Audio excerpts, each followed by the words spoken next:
Recently we had a great conversation with Dr. Stephen Wright, MD. He's an ear, nose, and throat specialist, and he was telling me about the huge impact that my book, Born to Die, That We May Live, had on him. In fact, they've started a Bible study now with my curriculum that goes with the book, and they call it the Born to Live Bible Study, and he's meeting with other professionals and people in his area.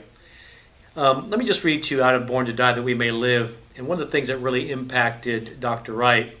Jesus experienced on our behalf the cleansing away the sins of the world by his blood.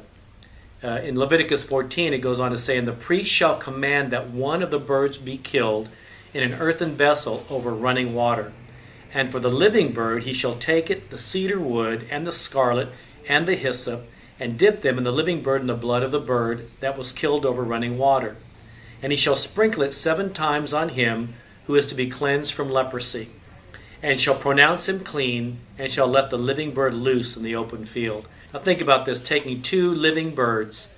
One of them is killed over running water in an earthen vessel.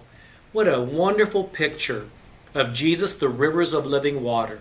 Jesus, the purity of life and the purity of water in our own lives and what he did for us. Jesus came in an earthen vessel. God come in the flesh.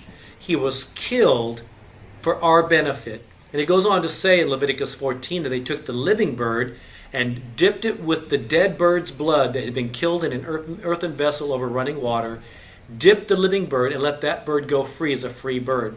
What a wonderful depiction of Jesus giving his life, a great exchange, and gave his blood for us, dipped us in his blood, and set us free. It's a great picture of just the awesome love of God, the high cost of love that was paid on our behalf. It's stories like this throughout my book and other stories that depict just the incredible exchange that God gave for us, that though we deserved to die in our sin, that while we were still yet in our sin, Jesus died for us. He loved us that much. God so loved the world that he gave his only begotten Son. Would you be encouraged today that no matter what you've been through, no matter what your life has been like, that Jesus is ready to exchange your filthy rags for his robes of righteousness?